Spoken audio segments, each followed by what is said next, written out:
She never wanted his money, only to protect the secret. Quadruplets, her tech billionaire CEO X never knew existed. I have 4 children you've never met.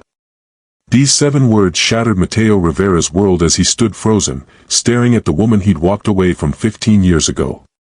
The world-renowned wildlife photographer who had faced down charging rhinos without flinching now trembled before Paloma Vega and 4 teenagers with his eyes, his jawline, his blood. Quadruplets. The word barely escaped his throat. How could you keep this from me for 15 years?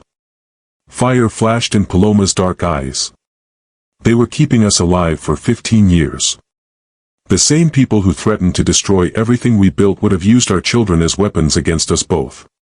One of the teenagers stepped forward, a boy with Mateo's height and Paloma's intensity. We've known about you our entire lives. The question is, now that you found us, what do you plan to do about it? Mateo had documented the world's most endangered species, but standing on that remote sanctuary porch, he realized he was actually the endangered one, at risk of losing the family he never knew he had. Welcome to Mr. Arden's Heart Stories, where today I'll take you on an extraordinary journey of rediscovery, sacrifice, and the powerful bonds that connect us even across years of absence. If you're new here, I share billionaire stories that touch the soul and leave you with something meaningful to reflect on. This one is particularly special. The jungle breathed around Mateo Rivera as he crouched in the blind he'd constructed at dawn, camera poised, waiting. After 20 years documenting the world's most elusive creatures, patience was second nature. 3 days he'd waited for the clouded leopard, a ghost cat so rare many believed it extinct in this region. His weathered hands, marked with the scars of a lifetime in the wild, remained steady on his camera. Mateo had built his reputation on capturing what others couldn't see. National Geographic covers, award-winning documentaries, conservation initiatives that had saved entire species all stemmed from his almost supernatural ability to vanish into the landscape and emerge with images that changed how people saw the natural world. Just a few more minutes, he whispered to himself as golden afternoon light filtered through the canopy. Show yourself, beautiful ghost. The radio at his belt crackled, breaking his concentration. He almost hurled it into the underbrush in frustration. The team knew better than to contact him during a stakeout unless it was a genuine emergency. Mateo, the voice of his assistant, cut through static. Satellite call. Urgent. He almost ignored it. In his world, few things outranked the potential sighting of a vanishing species. But something in the tone of hesitation, an undercurrent of disbelief, made him reach for the device. This better be important, Raj, he growled softly. I've been here since it's Paloma Vega. The name hit him like a physical blow. 15 years since he'd heard it spoken. 15 years since she'd disappeared into the mists of the Western Ghats after their bitter parting, taking her groundbreaking conservation research with her. What? Mateo's voice sounded strange even to his own ears. Paloma she's contacting me. She says. Raj paused, clearly uncomfortable. She says you need to come to Lost Haven Research Station. She says there are 4 people you need to meet. A chill ran through Mateo's body that had nothing to do with the damp jungle air. Send me coordinates. And Raj, yes. She's sending you something. A photo. Forward it to me immediately. The photograph that arrived on his satellite phone moments later shattered Mateo's carefully constructed world. Paloma, her once jet black hair now streaked with silver, stood flanked by 4 teenagers. 2 boys, 2 girls, all with his unmistakable eyes, the distinctive Rivera jawline. His children. Quadruplets. The camera slipped from his fingers, forgotten. The clouded leopard could wait. Some ghosts were more important than others. The journey to Lost Haven was grueling. 3 commercial flights, a bush plane piloted by a man who seemed barely old enough to drive, and finally a bone-jarring jeep ride through terrain so remote it appeared on no tourist map. The isolation was deliberate, Mateo knew. Paloma's work with endangered species had made her a target for poachers and wildlife traffickers. The last time he'd seen her, she'd been receiving death threats. He'd urged her to come with him to safer territory. She'd refused. What he hadn't known was why. As the jeep climbed through cloud-wreathed mountains, Mateo's mind raced with calculations. 15 years. 4 children. His children. Born after Paloma had disappeared from his life with no explanation beyond a cryptic note, some things must remain hidden to survive. Don't look for me. He had looked, of course. For months that stretched into years. Hired investigators, called in favors from contacts in every conservation organization across 3 continents. Nothing. Paloma Vega, brilliant biologist and the only woman he'd ever truly loved, had vanished as completely as the endangered species she studied. Eventually, he buried himself in his work, channeling his grief and confusion into increasingly dangerous expeditions to document the world's most threatened wildlife. If he couldn't save what he'd lost, he would save what others were losing. And now this. 4 faces with his eyes looking back at him from a photograph. How much further? He asked the driver, a local man who had said little during their journey. Just beyond the ridge, the man replied. Lost Haven is hidden in the valley. By design. Mateo nodded, understanding completely. In their line of work, visibility could be fatal.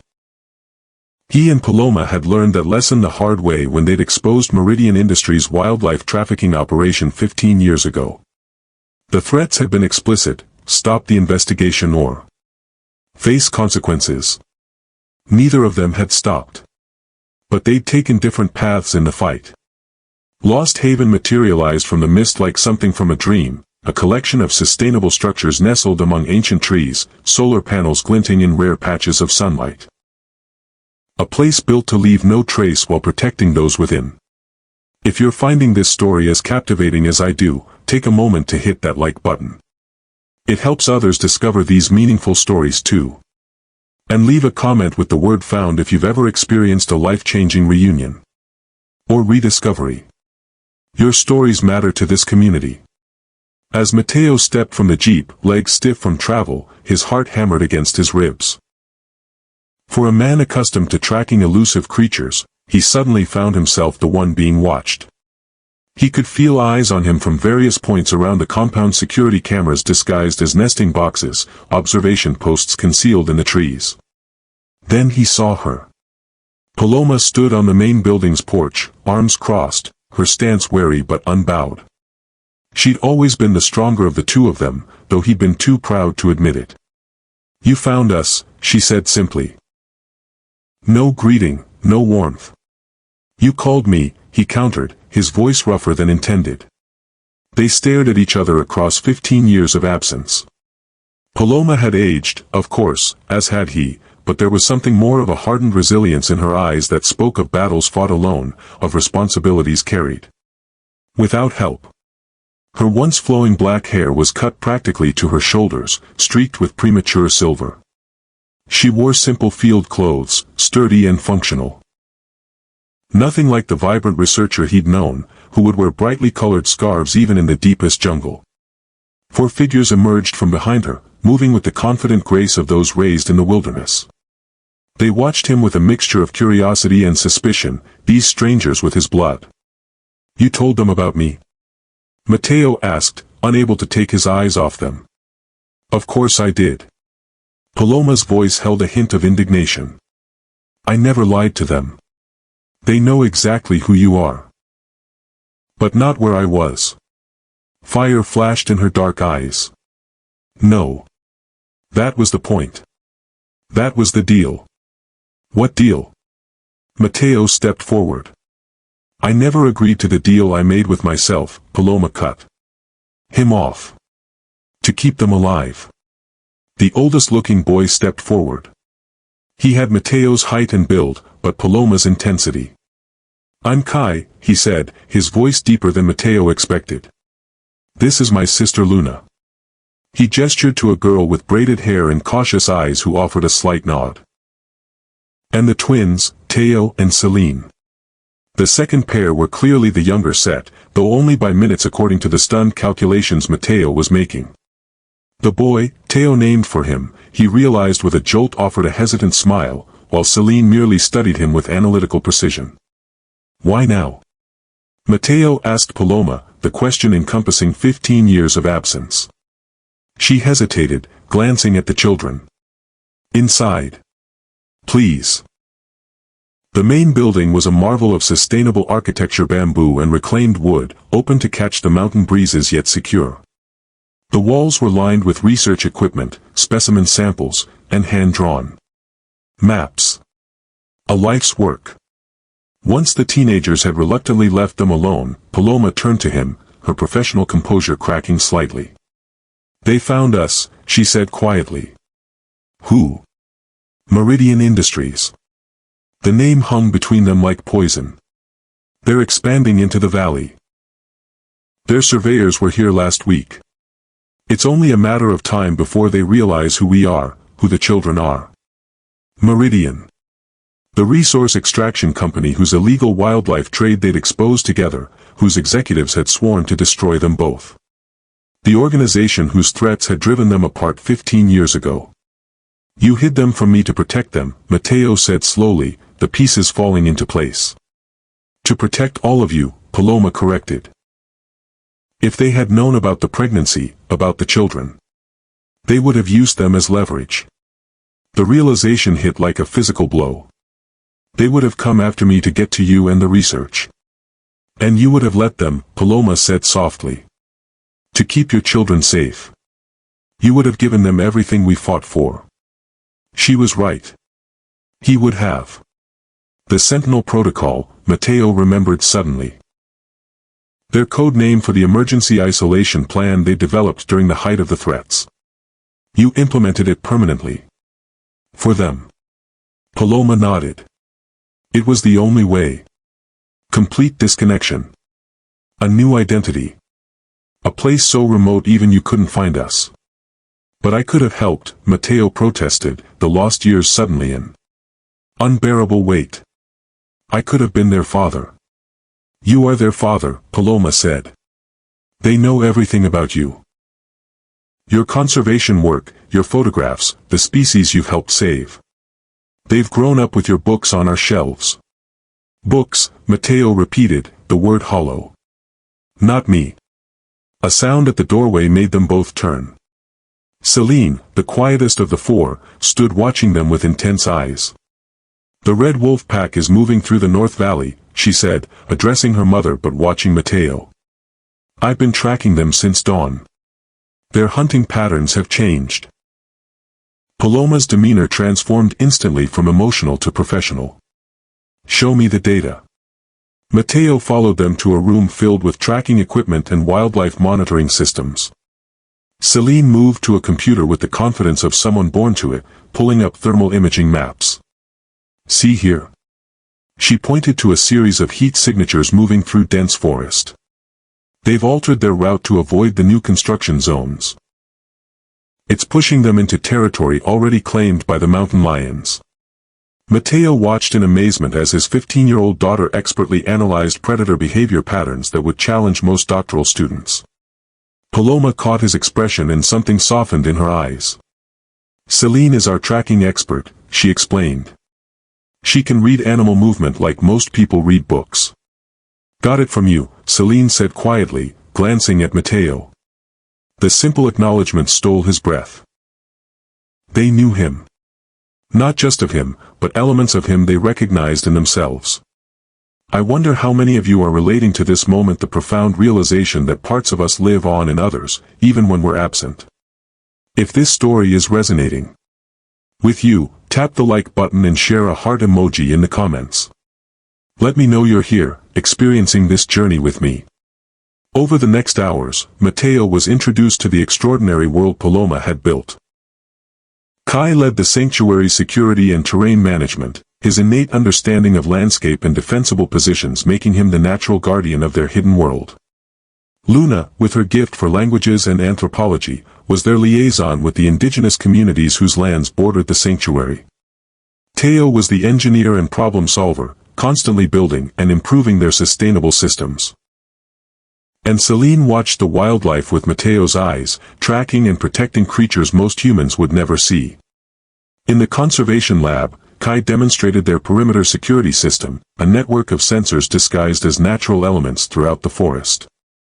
We can detect any approach within 5 kilometers, he explained, his voice carrying the same authoritative tone Matteo used when directing field teams.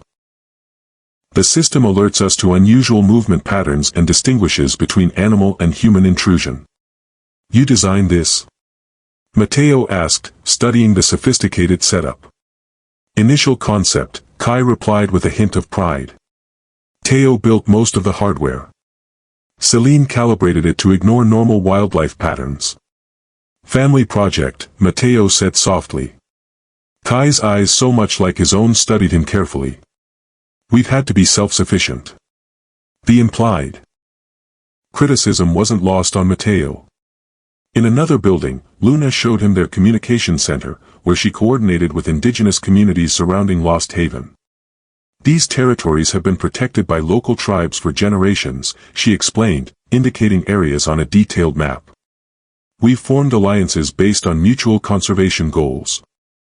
They help shield our presence, we provide medical supplies and educational resources. You speak their languages? Matteo asked.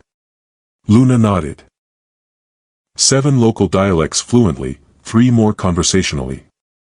A small smile touched her lips. Mom says I got my ear for language from you. That you could pick up local dialects faster than anyone she'd known. Matteo remembered Paloma teasing him about this very talent during their expeditions together. The memory caught in his throat. She's right. In the workshop, Teo proudly displayed his invention's solar-powered tracking devices, weather-resistant camera traps, even a drone designed to mimic bird flight patterns for non-invasive wildlife observation. Most commercial equipment isn't designed for our climate and terrain, he explained, his hands moving constantly as he spoke, adjusting, tightening, improving. So I adapt. Or create from scratch. These are extraordinary, Matteo said truthfully, examining a particularly ingenious water filtration system. Better than anything I've seen in the field. Teo's face lit up. Really? I've studied all your expedition reports. The equipment failures you documented in the Amazon basin I designed specifically to address those issues. He hesitated. I've always wanted to show you. The word struck Matteo's heart like arrows. I wish I'd seen them sooner. That evening, seated around a table laden with food grown in their own gardens, Matteo struggled to process the magnitude of what he'd missed. 15 birthdays. First steps. The evolution of 4 remarkable humans. Why did you leave Mom? Teo asked suddenly, breaking a momentary silence. Paloma started to intervene, but Matteo shook his head. It's a fair question, he said. He looked at each of them in turn, these children who deserved nothing less than honesty. I didn't leave your mother, he said carefully. She disappeared. Implemented the Sentinel protocol.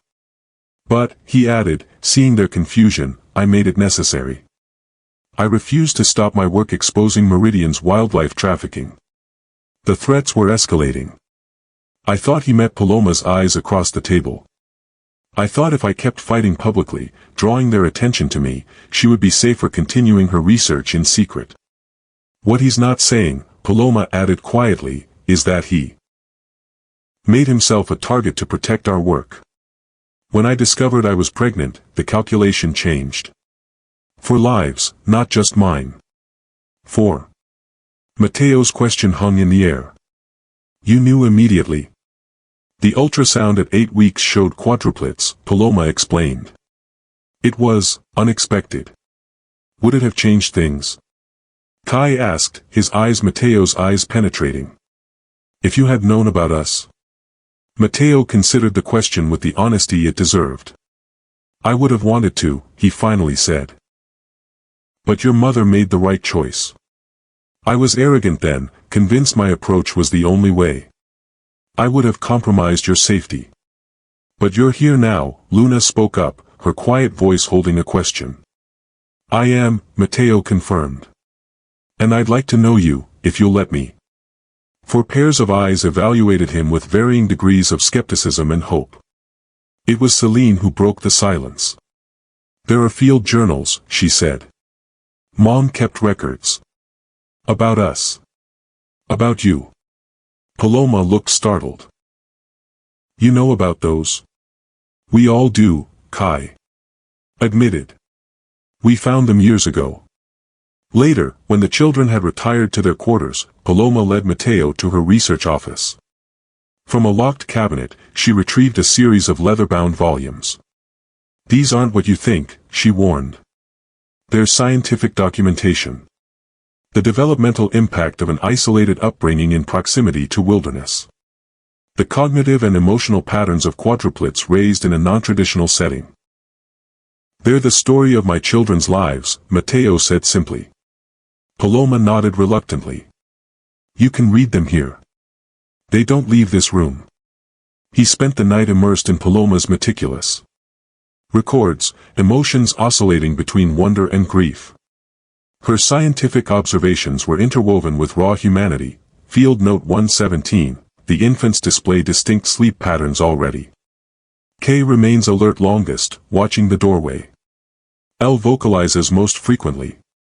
T shows advanced tactile curiosity. S tracks movement with unusual focus for a 10-week-old. When the howler monkeys call at dawn, all four become instantly silent, listening. They are already attuned to the rhythms of this place in ways I never anticipated. Field Note 493, first steps today. K first, then T. Then L, S content to observe before attempting. K fell, struck his head, but refused to cry. Already he models your stoicism, M. Sometimes when I document their behaviors, I see such clear reflections of you that I reach for the satellite phone before remembering why I cannot call. Field Note 1825, 5th birthday. Created a wildlife spotting game as their gift. K immediately organized the others into search patterns. T built viewing platforms in the low branches. L cataloged their findings in 4 languages. S remained motionless for 2 hours to observe the shy tapir family. Today I allowed myself to imagine you here, teaching them to use a camera, showing them how to track without disturbing them. The pain of your absence is a constant ecological niche they have adapted to fill with stories and photographs. Tears streamed down Matteo's face as he read. The clinical yet profoundly emotional documentation of lives shaped in his absence. He had documented endangered species around the world while missing the most extraordinary wildlife of all his own children, thriving against all odds in this hidden sanctuary. At dawn, Matteo found Paloma on the observation deck, binoculars trained on the misty valley below. I read them, he said, his voice raw. She lowered the binoculars but didn't turn.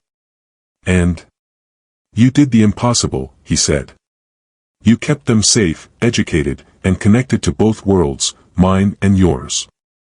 You gave them roots and wings. I can never thank you enough for that. I didn't do it for thanks, Paloma replied, finally facing him. I did it because there was no alternative. I know, Matteo acknowledged. But now there is. Let me help get you all somewhere safe, away from Meridian. This is our home. Paloma gestured to the sanctuary spread below them. This is their world.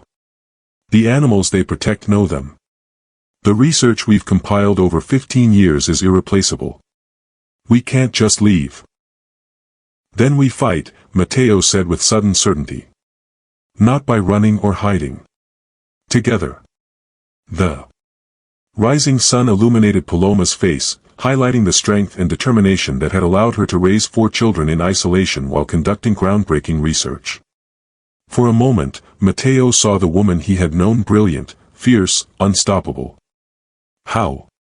She asked simply. Before Matteo could respond, Kai's voice came urgently through her radio. Mother, Matteo. You need to see this.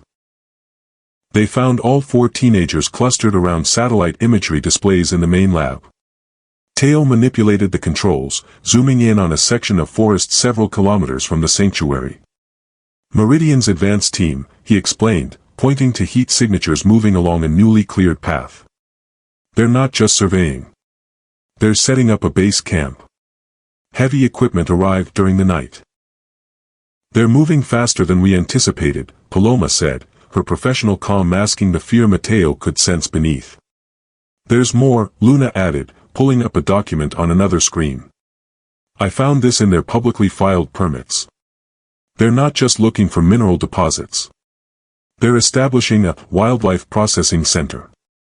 The euphemism hung toxic in the air. Wildlife trafficking under the guise of legitimate business. How long have we got?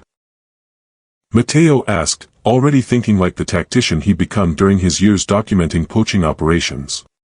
3 days, maybe 4 before they reached the sanctuaries. Outer boundaries, Kai calculated. Celine, who had been unusually quiet, looked up from a detailed topographical map. The Red Wolf pack is directly in their path. The room fell silent. 15 years of Paloma's work to re-establish the critically endangered species in this remote region, the crowning achievement of Lost Haven, was about to be destroyed. We need to move the wolves, Paloma said finally. There's no time, Kai countered. And nowhere safe enough within range. Mateo studied the maps, his mind racing. We don't move the wolves, he said slowly. We move Meridian. 4 teenage faces and 1 adult turned to him with identical expressions of skepticism. How exactly do you propose we do that? Paloma asked. This is where courage and creativity combine to protect what matters most. If you're invested in this family's fight against corporate greed and environmental destruction, hit that like button and type protect in the comments. Let's see who's standing with the Rivera family in this crucial moment. A plan was forming in Mateo's mind, not the reckless, glory-seeking approach of his younger years, but something tempered by experience and sharpened by what was truly at stake. You've been hidden for 15 years, he said, documenting everything but sharing nothing. What if we reverse that strategy?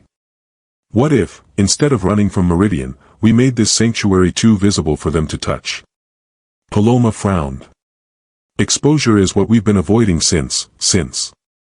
We were working alone, Mateo finished. But things have changed. The world has changed. Environmental awareness, corporate accountability, indigenous rights are powerful forces now. And we have something they don't. What's that? Teo asked. Truth. Evidence. And the most compelling conservation story I've ever encountered. Mateo looked at each of them. A brilliant scientist raising quadruplets in isolation to protect endangered species from corporate exploitation. That's a story the world won't ignore. You want to use us as publicity?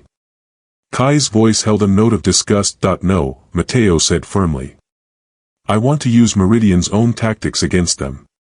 They operate in shadows. So we flood them with light. Luna nodded slowly, understanding dawning. Make Lost Haven too famous to attack. Exactly, Mateo confirmed. Meridian can buy off politicians and regulators, but they can't control public opinion. Not anymore. Paloma studied him, her scientific mind visibly working through the implications. It would mean the end of our isolation. The end of the Sentinel Protocol. The protocol was meant to protect them, Mateo said gently. But they're not infants anymore. They're remarkable young adults who deserve the chance to engage with the wider world on their own terms. And if Meridian retaliates? Paloma challenged. Then they'll be doing it with the world watching, Mateo answered. Which is exactly what corporations like Meridian fear most. The 4 teenagers exchanged glances, a silent communication built over years of shared experience. I think we should try it, Luna said finally. I've been building relationships with indigenous rights activists for years. They've been fighting corporate encroachment longer than we have. My tracking systems could document every move. Meridian makes, Teo added, warming to the idea. Live feeds, real-time evidence. The wolf pack data alone would generate international interest, Celine said quietly. 15 years of behavioral studies on a species thought extinct in this region. Kai remained skeptical. And if it fails? If exposure makes us more vulnerable, not less. Then we implement the original Sentinel protocol, Matteo said. Together this time. I have resources, contacts in conservation organizations worldwide. Places even Meridian can't reach. You'd leave your career? Paloma asked, surprise evident in her voice. Your life. Matteo looked at the 4 young faces watching him, faces that carried his features, his expressions, his legacy. What life? I've spent 15 years documenting endangered species while missing the most extraordinary creatures of all my own children. The room fell quiet as the weight of his words settled around them. I vote yes, Teo broke the silence, his inherent optimism shining through. Yes, Luna echoed. Yes, Celine said softly. All eyes turned to Kai, the protector, the one most invested in their security. If he began, then corrected himself. When we do this, we do it as a unit. No lone heroics. He looked pointedly at Matteo. We protect each other. That's non-negotiable. Matteo nodded, understanding the deeper meaning. Kai was setting terms not just for the mission, but for Matteo's place in their lives. Agreed.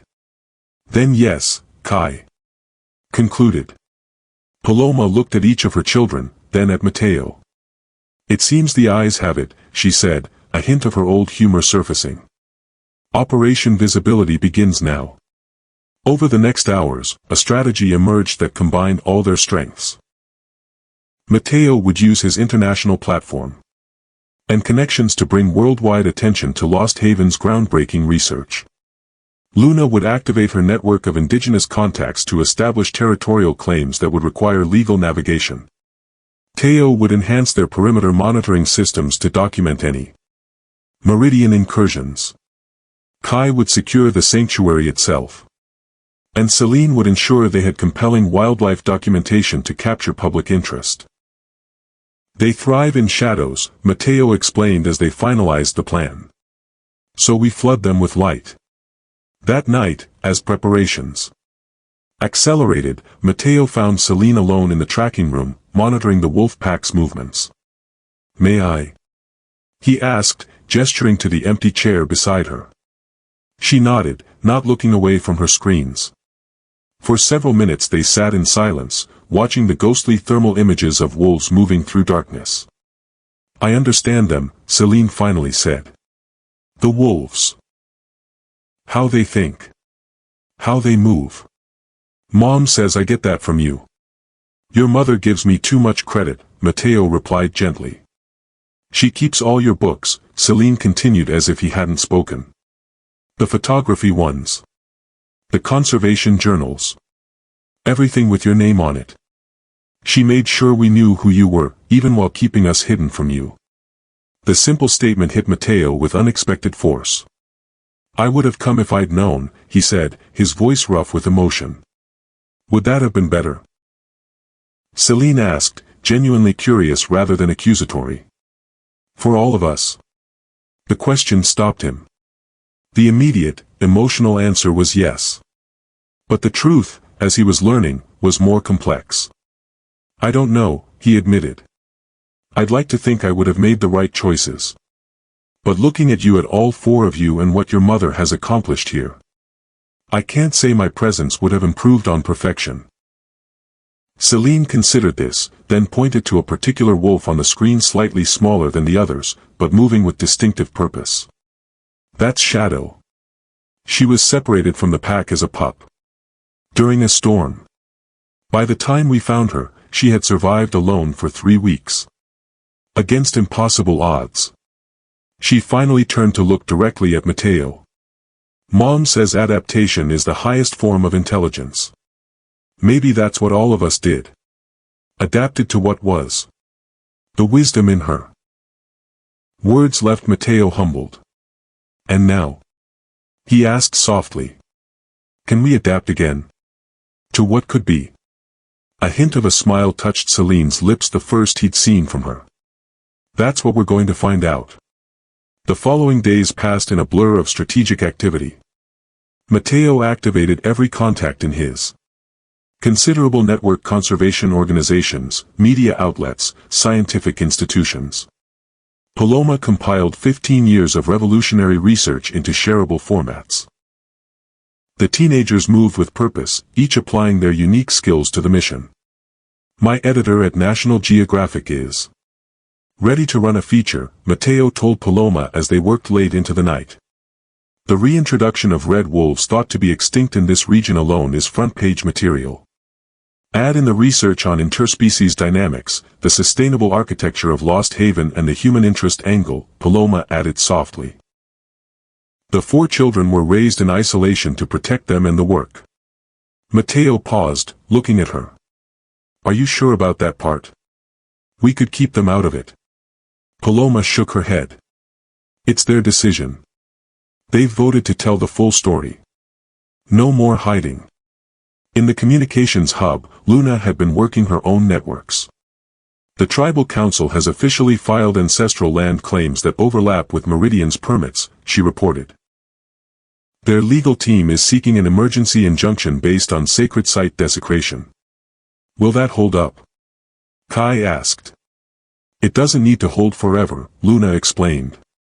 Just long enough for the international coverage to gain traction. Corporate reputation is everything in the social media age. Teo had been upgrading their monitoring systems, adding live streaming capabilities that would broadcast any Meridian incursions to subscribers worldwide. I've installed redundant systems, he explained, showing Mateo the network. Even if they take down our main transmitters, we have satellite backups and drone relays. Where did you learn all this? Mateo asked, amazed at his son's technical expertise. Teo smiled sheepishly. Your books on poaching surveillance technologies were a start. Then I might have accessed some restricted technical databases.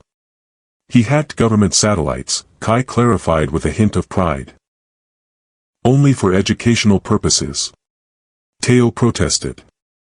Mateo laughed, a sound that seemed to surprise everyone, including himself. When was the last time he had genuinely laughed? Remind me to introduce you to my tech team. They could learn a thing or two. Even Kai, the most guarded of the 4, began to show small signs of acceptance. During a security perimeter check, he handed Mateo a communication device. Customized frequency, he explained. Keep it with you at all times. If we get separated during any confrontation with Meridian, this will always connect to the family emergency channel. The word family didn't escape Mateo's notice. Thank you, he said simply. Kai nodded, his expression serious. You walked away once. This time, if you decide to leave, do it cleanly. No false promises. I'm not walking away, Mateo replied with equal seriousness. We'll see, Kai said, but there was less hostility in his voice than before. Mateo watched them work, these children he'd helped create but never known, and felt a pride so profound it bordered on pain. They were extraordinary not in spite of their unusual upbringing but because of it. Paloma had raised them to be resilient, resourceful, and deeply connected to the natural world. She had given them roots in this hidden valley and wings to soar beyond it when necessary. If you're feeling that pride that comes from seeing others flourish, give this video a thumbs up right now. And type legacy in the comments if you believe our true impact is measured by the good we leave behind in others. On the morning of the 3rd day, as Meridian's heavy equipment approached the sanctuary's outer perimeter, their counteroffensive began. Mateo's documentary. Footage of the Red Wolf Pack, combined with Paloma's research, went live on major conservation platforms worldwide. Luna's indigenous contacts initiated land rights claims that would require immediate suspension of Meridian's activities. Teo's enhanced security systems captured and live-streamed every movement of Meridian's teams, creating a global audience of witnesses. The Meridian advance team reached the First Valley Ridge shortly after dawn. From Lost Haven's observation post, Mateo and Kai watched through high-powered scopes as a convoy of machinery ground its way through virgin forest. "They've got at least 20 men," Kai reported. "Heavy earth-moving equipment. Survey teams. And armed security," Mateo added, focusing on a group of men carrying what appeared to be assault rifles. "Not standard procedure for a legitimate mining operation." Kai's jaw tightened. "I should get the others to the evacuation point." "Not yet," Mateo said. "Look." He pointed to a small drone hovering above the Meridian convoy. "That's Teo's surveillance unit. He's already broadcasting their every move to 30,000 viewers worldwide." In the communications room, Luna monitored incoming messages. "The United Nations Environmental Program just issued a statement expressing concern about Meridian's operations in a critical biodiversity hotspot," she reported. "And 3 major environmental NGOs have launched petitions demanding Meridian halt all activities pending review." Paloma looked up from her computer. "My research on the Red Wolf Pack just went live on the Conservation Biology database. Server crashed from traffic 3 minutes after posting. We're trending," Teo announced, his fingers flying across his keyboard. #SaveLostHaven is number 3 globally. For the first time, Mateo saw genuine hope in Paloma's eyes. "It's working," she said softly. But the battle was far from won. By midday, Meridian had reached the valley floor, less than 2 kilometers from Lost Haven's boundaries. Through Teo's surveillance feed, they watched as company executives arrived by helicopter, clearly alarmed by the unexpected publicity. "That's Victor Reynard," Mateo identified a silver-haired man in an expensive suit. "Meridian CEO. He wouldn't be here unless they were worried." "Good," Kai said grimly. "Let them worry." As the day progressed, Meridian's approach slowed, then stopped altogether. Their surveyors huddled with executives, pointing at maps, gesturing toward the sanctuary hidden in the mist beyond. "They're recalculating," Paloma observed. "Trying to determine if the prize is worth the growing public relations nightmare." By late afternoon, Mateo's satellite phone rang continuously with media requests. CNN, BBC, Al Jazeera all wanted the exclusive story of the hidden wildlife sanctuary and the family that protected it. Paloma worked with Luna to carefully select which outlets to engage, prioritizing those with strong environmental reporting credentials. "Meridian stock is down 11% since market opening," Teo reported, monitoring financial news. "Their major shareholders are demanding answers." As evening approached, Celine, who had been quietly monitoring the wildlife impacts, called them to the tracking room. "The wolf pack has moved," she said, pointing to thermal imagery. "They've withdrawn deeper into the sanctuary. They sense the disturbance." "Natural protective behavior," Paloma explained. "But it means they're stressed." Celine's eyes met Mateo's. "I want to document them. Tonight. Show the world what's really at stake." "It's too dangerous," Paloma objected. "Meridian's teams are too close." "Which is exactly why we need this footage," Celine countered with quiet intensity. "Abstract conservation. Statistics don't move people. Seeing a mother wolf protecting her vulnerable pups will." Mateo recognized the determination in her eyes, the same drive that had pushed him to track the planet's most elusive creatures, to tell their stories through his lens. "I'll go with her," he said. "We'll stay within the secure perimeter. 2 trackers are better than 1.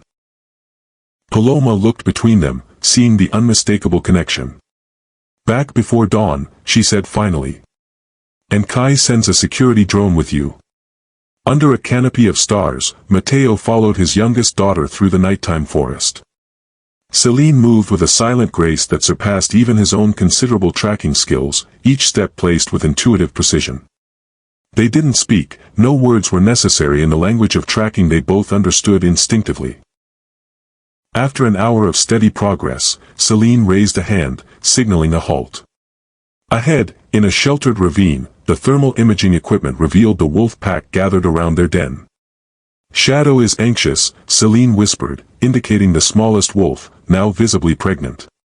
This would have been her first litter in the sanctuary. Would have been? Mateo questioned softly. "If Meridian destroys their habitat," Celine replied.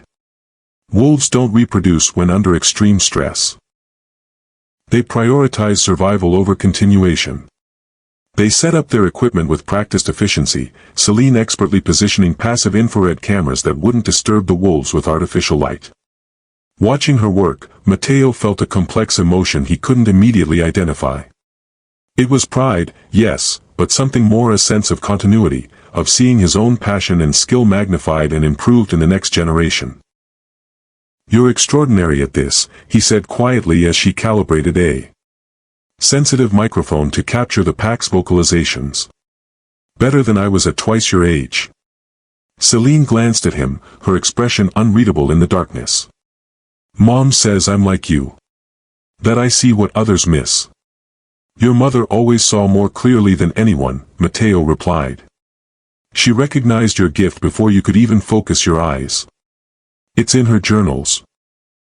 For the next 3 hours, they documented the wolf pack's nighttime behaviors, hunting strategies, social interactions, territorial marking.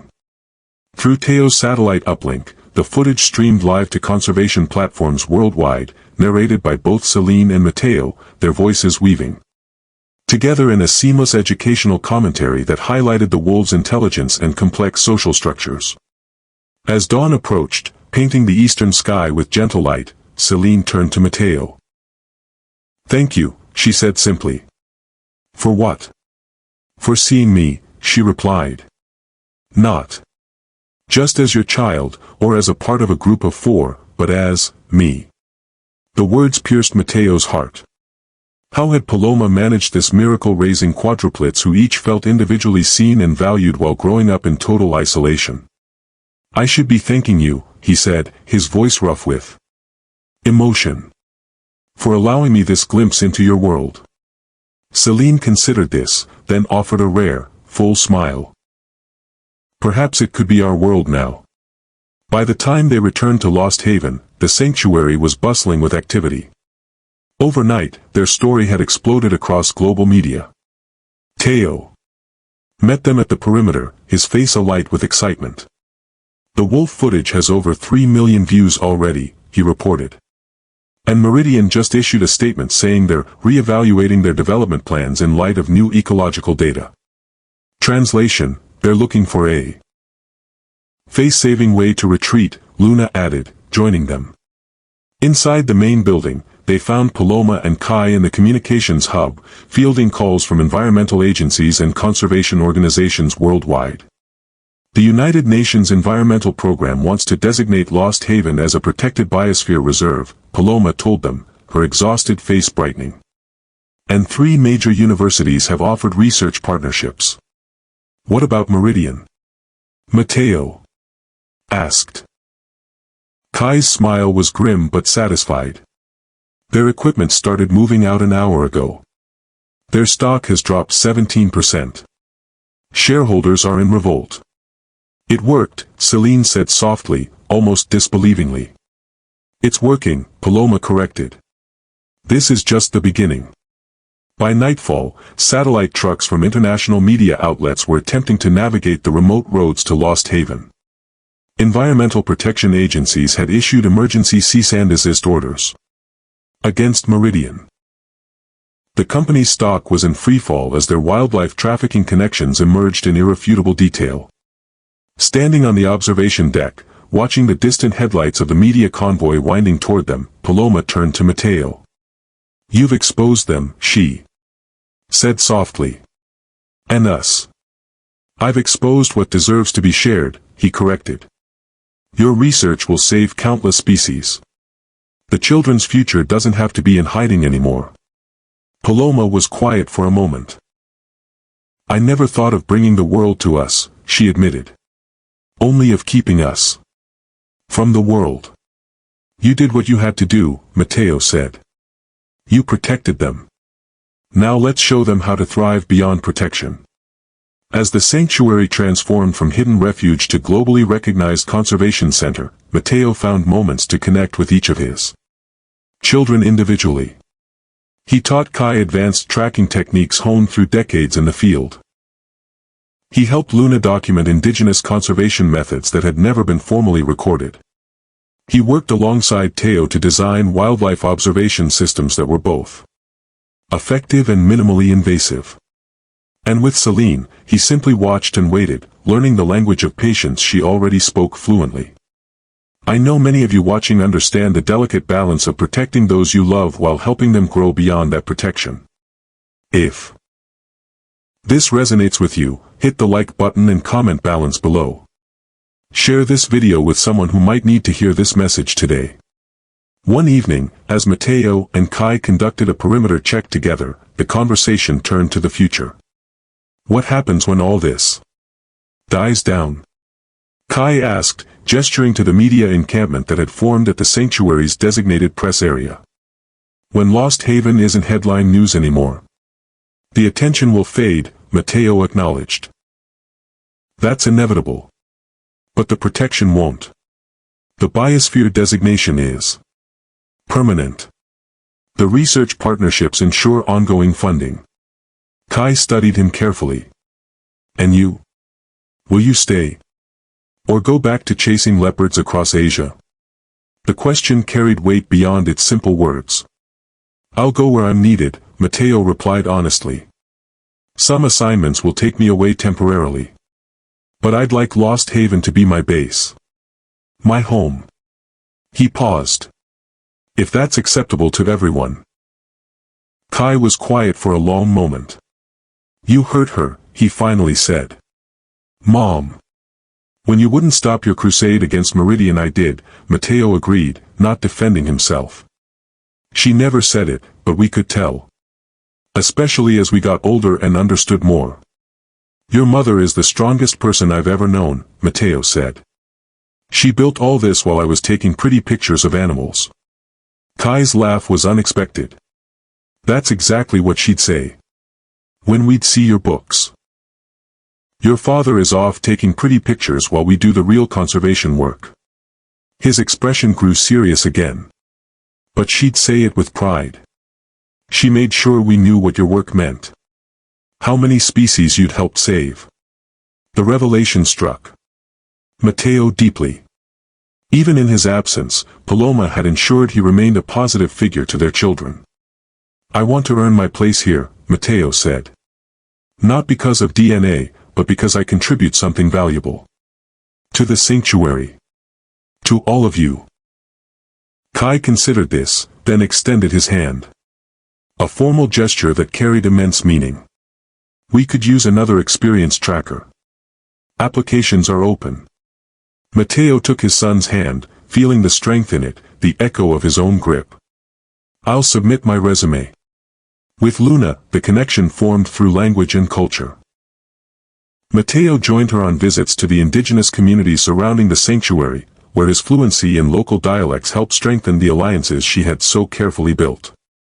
You're a natural diplomat, he observed as they hiked back from a particularly successful meeting with tribal elders. The way you navigate cultural sensitivities while still advocating for conservation goals is remarkable. Luna looked pleased but embarrassed by the praise. Mom says I got that from you. That you could make friends with anyone from government officials to subsistence hunters. Your mother exaggerates my charm, Matteo smiled. But not yours. Luna hesitated, then asked the question that had clearly been on her mind. Did you love her? Before everything? I never stopped, Matteo answered simply. The truth required no elaboration. Luna nodded, absorbing this. She kept your ring. In a box with her most important things. I saw it once when I was little. The information caught Matteo by surprise. The platinum band with inlaid emeralds selected to match the color of the rainforest canopy where they had first worked together had been a symbol of a future they'd planned but never realized. Some things can't be forgotten, he said finally. Even when they must be set aside. With Teo, the bond grew through shared innovation. They worked side by side in his workshop, Matteo contributing field experience while Teo provided technical brilliance beyond his years. This drone design could revolutionize wildlife monitoring, Matteo told him, examining Teo's latest creation, a near-silent, biomimetic unit that could follow animal herds for days without disturbing them. Have you considered patenting it? Teo looked up in surprise. Patents are for profit. This is for conservation. It can be both, Matteo explained. Patent it, license it to ethical research organizations, use the proceeds to fund more sanctuary projects. Sustainability isn't just environmental, it's financial too. You think it's good enough? Teo asked, a rare moment of teenage insecurity breaking through his usual confidence. It's better than anything I've seen in 20 years of fieldwork, Matteo said honestly. And I've had access to military-grade tracking technology. Teo's face lit up with a smile so reminiscent of Paloma's that it made Matteo's heart catch. I have 6 more designs I've been working on. Want to see them? Nothing I'd rather do, Matteo replied, meaning every word. One evening, as they monitored the wolf pack together, Celine unexpectedly handed him a leather-bound journal. My field notes, she explained simply. I've kept them since I was 9. The gesture, its trust and vulnerability moved him deeply. That night, he read his daughter's meticulous observations, not just of wildlife but of her family. In her precise handwriting, he found the perspective he'd been missing. The others talk about father sometimes when they think I'm not listening. Kai says he remembers the smell of chemicals and pine. Luna thinks she remembers his laugh. Teo says. That's impossible since we were only inside mother when she left. I don't try to remember something that wasn't there. Instead, I look for him in us. Kai has his height and the way he stands against the wind. Luna has his eyes that see everything at once. Teo has his hands. Mother showed me a photograph once with the same length of fingers, the same way of holding things carefully. I have his silence, she says. The ability to become still enough to disappear while remaining entirely present. The passage left Matteo breathless with revelation. They had known him all along, in the only way they could. The next morning, he found Celine at her usual post in the tracking room. Without preamble, he placed a small wooden box on the desk beside her. What's this? She asked, looking up from her monitors. My first field journal, Matteo explained. From when I was 16, tracking jaguars in Belize. Celine opened the box carefully. Inside was a battered notebook filled with a teenager's handwriting, observations, sketches, questions about the natural world. You kept this all these years? She asked. Some things connect us across time, he said simply. Some patterns are written in our DNA. Celine ran her fingers gently over the pages. May I read it? It's yours now, Matteo said. An exchange. A conversation across decades. The hint of a smile touched her lips as she carefully placed the journal beside her own equipment. No further words were needed between them, the language of observers said everything that mattered. As weeks passed, Lost Haven transformed. The threat from Meridian receded as the company faced international investigations and plummeting investor confidence. In its place came research grants, conservation partnerships, and recognition for Paloma's groundbreaking work. The sanctuary expanded its mission while maintaining its core values of protection and study. The Quadruplets flourished with their new connections to the outside world while maintaining their deep bonds with their wilderness home. They were, Matteo realized, uniquely equipped for the future, rooted in conservation ethics while adaptable to a changing world. This transformation makes me wonder how many of you have experienced a moment when what seemed like an ending became a powerful new beginning. If you've ever had your life change direction unexpectedly, hit that like button and type new chapter in the comments. I read every comment and treasure your stories. 6 months after his arrival, as they celebrated the Quadruplets' 16th birthday, Mateo found Paloma alone by the small waterfall that fed the sanctuary's irrigation system. "Thank you," he said simply. "For what?" she asked. "For raising them to know me even when I couldn't be known. For preserving the best parts of who we were together, even after we were apart." Paloma was quiet for a moment, watching the endless flow of water over ancient stone. "I was angry for a long time," she finally admitted. "Not just because of the circumstances, but because every day I saw reflections of you in them. For constant reminders of what we'd lost." "And now?" Mateo asked softly. "Now I see that what we built separately was preparing us for what we might build together." She turned to face him fully. "Not as we were. That's gone. But as we are now." The possibility hung between them, not romance. Rekindled, but partnership reforged with purpose and understanding that their younger selves had lacked.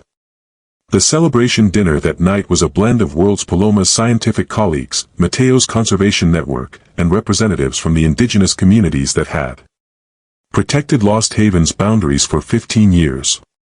At the center of it all were the Quadruplets, moving with confidence between these interconnected spheres that would shape their futures. As dinner concluded, Kai stood, commanding the room's attention with natural authority. "We have something for you," he announced, looking at Mateo. "From all of us." Luna brought forward a package wrapped in handmade paper. Mateo opened it carefully to reveal a handcrafted wooden box. Inside were 4 items. A compass with intricate engravings, a set of tracking maps annotated in Kai's precise handwriting, a small book of multilingual wildlife terms compiled by Luna, and a miniature solar-powered camera trap designed by Teo. "These represent us," Kai explained. "But there's one more thing." Celine stepped forward, uncharacteristically nervous, and handed Mateo a leather-bound portfolio. Inside was a series of photographs not taken with professional equipment but with simple cameras, documenting 15 years of moments he had missed. First steps, birthdays, discoveries, ordinary days made extraordinary through the lens of childhood. "We've been documenting our lives," Celine said quietly. "Like you taught us to, through your books. We thought you might want to see what you couldn't photograph yourself." Mateo couldn't speak through his tears. He simply opened his arms, and for the first time, all 4 of his children moved into his embrace. Later, as the celebration continued around them, Paloma stood beside him, watching their children interact with guests from both their worlds. "What happens now?" she asked softly. Mateo considered the question. "Now we adapt," he said, echoing Celine's wisdom. "Not to what was, or what might have been, but to what is. And what could be." In the year that followed, Lost Haven evolved into a model of conservation that balanced isolation and integration. Mateo established a rotating residence, splitting his time between international documentation work and the sanctuary. The Quadruplets began controlled ventures into the wider world, specialized training, university courses, conservation conferences while maintaining their connection to their wilderness home.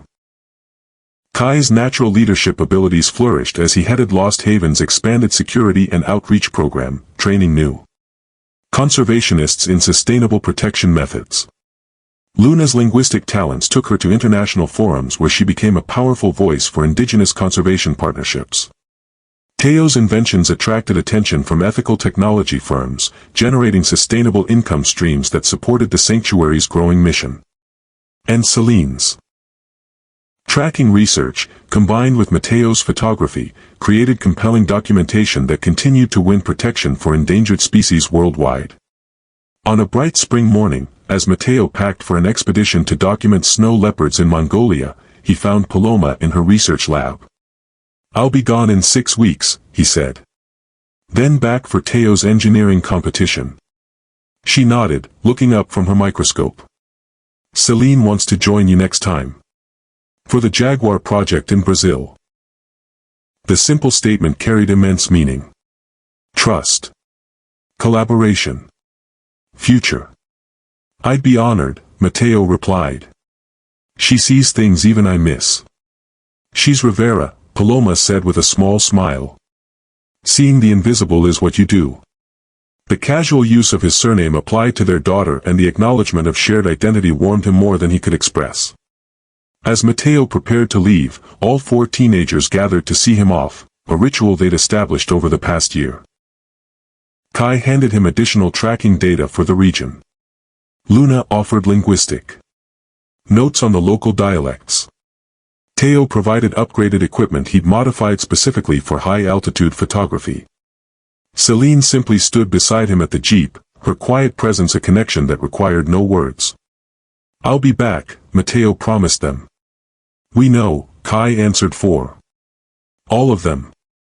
"This is your home too now." Paloma joined them, standing slightly apart, professional as always. But when Mateo met her eyes, he saw the softening there, the acknowledgement of what they had created first in their scientific partnership, then in their 4 extraordinary children. And now in this reconfigured family that defied conventional definition. "The tracking system will keep us connected," she said, tapping the tablet in her hand. "Daily check-ins. I'll send photos of Shadow's pack migration," Celine added. "We're expecting the cubs next week. And I've upgraded the satellite uplink at base camp," Teo chimed in. "You'll have better bandwidth than we do." "Try not to start an international incident with poachers," Luna advised with a knowing smile. "The diplomatic channels are still recovering from the last time." "No promises," Mateo laughed. As he drove away, watching his family, yes, his family in the rearview mirror, Mateo felt a completeness he'd never known before. For 20 years he had documented the world's most endangered species, never realizing that what he sought was not just to preserve their existence but to understand what made a creature truly thrive. Now he knew. It wasn't just survival. It wasn't just an adaptation. It was a connection to place, to purpose, and most importantly, to each other. As Lost Haven disappeared into the mist behind him, Mateo felt not the grief of separation but the certainty of return. After 15 years of unknowing absence, he had found not just his children but himself.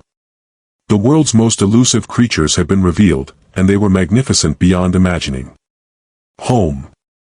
The word resonated as he navigated the mountain roads. Not a place, but a constellation of people who knew you, challenged you, and accepted you even after 15 years of absence. If this story touched your heart, please hit that like button and subscribe to Mr. Arden's Heart Stories for more powerful tales of family, forgiveness, and finding your way home. Share in the comments if you believe in second chances, and remember it's never too late to discover what truly matters. Until our next story, remember that sometimes the most precious discoveries are hiding in plain sight, waiting for us to finally see them.